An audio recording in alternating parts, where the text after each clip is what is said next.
రాష్ట్ర ప్రభుత్వం కార్మిక చట్ట సవరణ బిల్లు తేవడం పట్ల ఏలూరులో సిఐటి సంబంధించినటువంటి కార్మిక సంఘాల నాయకులు ఆందోళన బాటపట్టారు. ఇక్కడ కార్మిక సంఘాల నాయకులు కూడా వీరితో మాట్లాడుతున్నారు. చెప్పండి, ప్రధానంగా ఏ విధంగా చూస్తారు? గతంలో మేడే లాంటి ఉద్యమాలతో 8 గంటల పని దినాలు తెచ్చుకున్నారు. ఇప్పుడు ఏకంగా 10 గంటలు చేయాలంటూ కూడా బిల్లులు తెస్తున్నారు. ఈ ప్రభుత్వ విధానాన్ని ఏ విధంగా చూస్తారు? ఇవాళ దేశంలో నరేంద్ర మోడీ ప్రభుత్వం ఇప్పటికే లేబర్ కోడ్స్ తీసుకురావడం కోసం ప్రయత్నం చేస్తూ ఉంది. ఈ దేశంలో ఉన్నటువంటి కార్మిక వర్గం గత 90 సంవత్సరాలుగా పోరాడి సాధించుకున్నటువంటి కార్మిక చట్టాలు మార్చాలని ప్రయత్నం చేస్తూ ఉంది. ఈ నరేంద్ర మోడీ చేసేటువంటి ప్రయత్నాల్లో భాగంగానే దానికంటే ముందుగా ఈరోజున చంద్రబాబు నాయుడు గారు ఈ రాష్ట్రంలో 8 గంటల పనిని 10 గంటలకు మారుస్తూ అవసరమైతే ఫ్యాక్టరీస్ ఇన్స్పెక్టర్ యొక్క అనుమతితో 13 గంటలు కూడా పనిచేయచ్చని చెప్పి కొత్తగా మొన్ననే అసెంబ్లీలో చట్టం చేశారు. ఇది అన్యాయం, దుర్మార్గం, ఇంతకు మించినటువంటి ద్రోహం మరొకటి లేదని చెప్పి మేము సిఐటిగా చెప్పదలుచుకున్నాం. ఈ రోజున రాష్ట్రంలో ఉన్నటువంటి 1 కోటి మంది అసంఘటిత రంగ కార్మికులు ఉన్నారు. వివిధ సంస్థల్లో పరిశ్రమలో పనిచేసే కార్మికులు ఉన్నారు. వీళ్ళకి గత 15 సంవత్సరాలుగా వేతన సవరణ జరగల.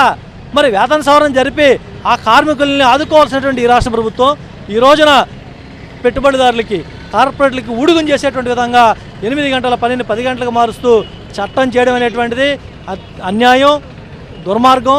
తక్షణమైనటువంటి నిర్ణయాల్ని ఈ రాష్ట్ర ప్రభుత్వం వెనక్కి తీసుకోవాలని చెప్పి మేము అడుగుతా ఉన్నాం. మేము ఒకటే చెప్తా ఉన్నాం చంద్రబాబు నాయుడు గారికి, రాష్ట్రం అభివృద్ధి చెందాలంటే ఈ రాష్ట్రంలో ఉన్నటువంటి ప్రజలందరూ కూడా అభివృద్ధి చెందాలా. మరి ప్రజల యొక్క వేతనాలు పెరగాల, ప్రజలకి కనీస వేతనాలు ఇవ్వాలా.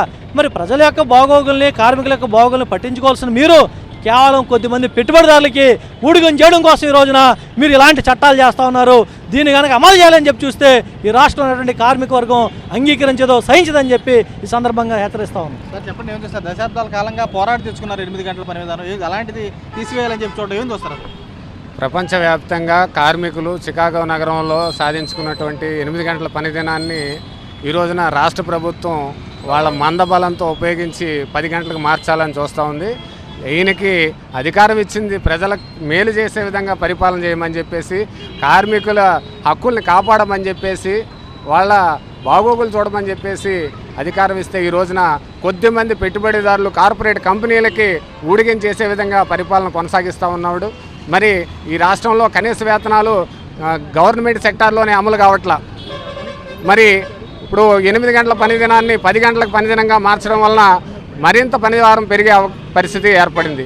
మరి ఇటువంటి పరిస్థితిని ఇలాగే కొనసాగితే కనుక భవిష్యత్తులో ఈ ప్రభుత్వం గట్టి గుణపాఠాన్ని నేర్చుకోవాల్సి వస్తుంది. కార్మికులందరూ తిరగబడతారు, మీ అంతు తేలుస్తారని చెప్పేసి హెచ్చరిస్తా ఉన్నాం. ఏం చూస్తారు? గతంలో ఎప్పుడూ లేదు ఇలాంటి విధానాలు తీసుకురావడం పట్ల ఏం చూస్తారు? చాలా సిగ్గు. ఎందుకంటే 10 గంటల పని దినాన్ని చేయాలంటున్నారు. 10 గంటల్లో మళ్ళీ లేడీస్ కూడా రాత్రులు డ్యూటీ చేయాలంటున్నారు. నేను ఒకటి అడుగుతున్నా చంద్రబాబు నాయుడు గారిని, మీ ఇళ్లలో ఆడవాళ్ళు రాత్రులు వచ్చి పని చేయడానికి సిద్ధంగా ఉన్నారా? కార్మిక లోకం అంతా రాత్రులు పని చేయమంటున్నారు కదా, మీరు మీ ఇళ్లలో వచ్చి చేయగలరా? ఎందుకు ఇటువంటి తప్పుడు విధానాలని మేము తీవ్రంగా వ్యతిరేకిస్తున్నాము. ఇటువంటి విధానాలు ఎప్పుడు కూడా ఏ ముఖ్యమంత్రి కూడా అమలు చేయలేదు. అక్కడ కేంద్రంలో మోడీ గారు ఏది చెప్తే అదే వింటున్నారు మీరు. రాష్ట్రంలో ఉన్నటువంటి చట్టాలన్నింటినీ కూడా తిరోధకం పలుకుతున్నారు మీరు. ఇది చాలా అన్యాయమైన సరి అని చెప్పేసి మేము సిఐటియు నగర కమిటీగా మేము భావిస్తున్నాం. చెప్పండి, ఏం చూస్తారు? మహిళలు కూడా 12 గంటలు పనిచేయాలి, పూర్తి స్థాయిలో కూడా నైట్ షిఫ్ట్లు కూడా ఉండాలని చెప్పని ఇట్లా తీర్మానాలు చేయడం ఏం చూస్తారా? మహిళలుగా మీకు ఎన్నో ఇబ్బందులు ఉంటాయి అలాంటి. ఈరోజు ఈ చట్టాలు మార్చి ఉన్న చట్టాలన్నింటినీ వ్యతిరేకించి మహిళలు కూడా నైట్ షిఫ్ట్లో పనిచేయాలి, 2 గంటలు కాదు, 3 గంటలు కాదు, 4 గంటలు కాదు, మీ ఇష్టం వచ్చినట్టు ఈ టైంలు పెంచేస్తూ ఉంటే మహిళలు ఎలా చేస్తారండి? నాకు అర్థం కాదు. వాళ్ళ ఆరోగ్య పరిస్థితి ఏమవుతుంది? అంతేకాకుండా ఈ చట్టాలన్నీ వ్యతిరేకించాలని మేము కోరుకుంటా ఉన్నాము. మహిళలు ఇంట్లో పని చేసుకొని బయటకు వచ్చి కష్టపడి మళ్ళీ పనులు చేసుకుంటేనే కానీ జరగని పరిస్థితుల్లో ఉన్నారు. అలాంటి ఈ కార్మికుల అందు మీ ఉదాసీనత మాత్రం చాలా దారుణంగా అనిపిస్తుంది. ఈ విషయాలంటే మేము వ్యతిరేకిస్తూ మేము ఈరోజు ఈ కార్యక్రమాన్ని చేపట్టామండి. Thank you.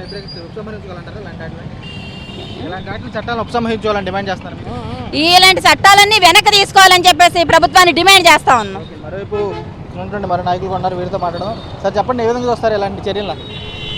Chandrababu Naidu corporate శక్తులు మనిషి అని చెప్పి మరోసారి నిరూపించుకున్నాడు. ఆయన ఎప్పుడూ ప్రజల పక్షాన్ని వహించినటువంటి చరిత్రలో లేదు. మరోసారి నగ్నంగా తన యొక్క వర్గ స్వభావాన్ని చంద్రబాబు నాయుడు చాటుకున్నాడని చెప్పి సందర్భంగా నేను తెలియజేస్తా ఉన్నాం. రాష్ట్రంలో ప్రజల్లో ఆదాయాన్ని పెంచే మార్గాలు చూడాల్సినటువంటి ముఖ్యమంత్రి ప్రజలపై భారాలు వేసే పని ఈరోజు చేస్తూ ఉన్నారు. ప్రజలపై భారాలు వేయడంతో పాటు తన ఆలోచనల నుంచి ఈరోజు సంపద సృష్టిస్తూ ఉన్నాడు. ఆలోచనల నుంచే ప్రజలపై భారాలు వేస్తున్నాడు. ఈరోజు నిత్యావసర వస్తు ధరల భారాలే కాదు, ఈరోజు మేధో శ్రమ రూపంలో కూడా భారం వేస్తూ ఉన్నాడు. కాబట్టి రాష్ట్ర ప్రభుత్వం వెంటనే బేషరతు దీన్ని ఉపసంహరించాలని చెప్పి మేము కోరుతా ఉన్నాం. దీనితో మేము కోరుతుంది ఏంటంటే అసెంబ్లీలో చంద్రబాబు నాయుడు చేస్తున్నటువంటి అసంబద్ధమైన విధానాలను ప్రతిఘటించే పరిస్థితి లేదు. కాబట్టి ప్రతిపక్ష వైసీపీ పార్టీ అయినా సరే కనీసం అసెంబ్లీకి వెళ్ళి దీన్ని ప్రతిగా వ్యతిరేకించండి. ఈరోజు శాసనమండలిలో చర్చకు వస్తున్న బిల్లు అక్కడైనా వ్యతిరేకంగా నిలబడండి. ప్రజలంగా చట్టాలు రూపొందించడంలో భాగస్వామ్యం కావాలని మేము కోరుకుంటా ఉన్నాం. పూర్తిలో కూడా గతంలో ఎప్పటి నుంచో చికాగో నగరంలో సుమారు 8 గంటల పని దినాల కోసం ఎంతమంది కార్మికులు బలిదానాలు చేసుకున్నారు. అలాంటి తరంలో హక్కుగా సాధించుకున్నటువంటి 8 గంటల పని విధానాన్ని తీసేసి 10 గంటల పని విధానంతో పాటు ఇష్టం వచ్చినట్టు యాజమాన్యాలకి కార్పొరేట్ శక్తులకు కొమ్ము కాసే విధంగా చంద్రబాబు నాయుడు తీసుకున్నటువంటి ఈ కార్మిక చట్ట సవరణ బిల్లును వెనక్కి తీసుకోవాలని చెప్పి వారు కూడా డిమాండ్ చేసిన బస్సు కూడా కనపడుతుంది. విజయ్ రమణతో రాజు, సాక్షి, ఏలూరు జిల్లా నుంచి.